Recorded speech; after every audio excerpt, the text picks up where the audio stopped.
der overlader det til anfører Mads Bæk. Egentlig de 11 bedste. Altså har spillet med et hav af forskellige.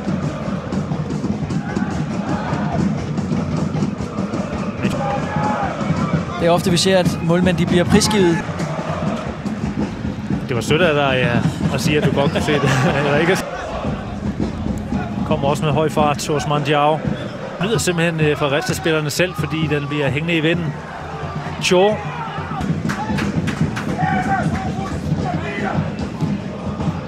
Pondo, der skal skubbe ud og tage de 1-mod-1 situationer, hvor han kan bruge sin fart. Kroppen og den anden, den vil vel så få noget rabat i og med den. Ja, det er et fremragende mål, og det er først og fremmest et fremragende angreb. Castillo dominerer den her fodboldkamp. Lad os da gøre det. Det er gang på gang, de her høje bolde for Fredericia. Det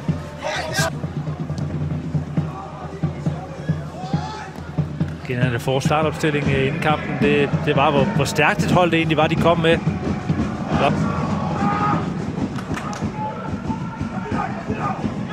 Og Billing, der dæmper den her Billing. Og så er det Diao, der gør den. Real Madrid på hjemmebane mod FC Barcelona. Aflevering, der var tiltænkt ham med fodsålen fra Mukolli. Den bliver for upræcis. I Shakhtar Donetsk. Det er Bromado 4-0. Ligger perfekt ind i panden fra ham. Indlægget fra Diao. Begge indskifter, der lige er kommet ind af. Men det vidner også om noget af den taktiske fleksibilitet, der har været. Ej, det er jo ikke sådan en stationerne. Først de begynder at komme mere i kampform.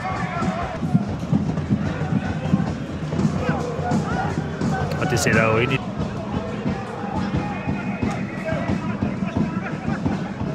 Ja, det er Olofsson med den bedste redning, han har haft i opgøret der forbi.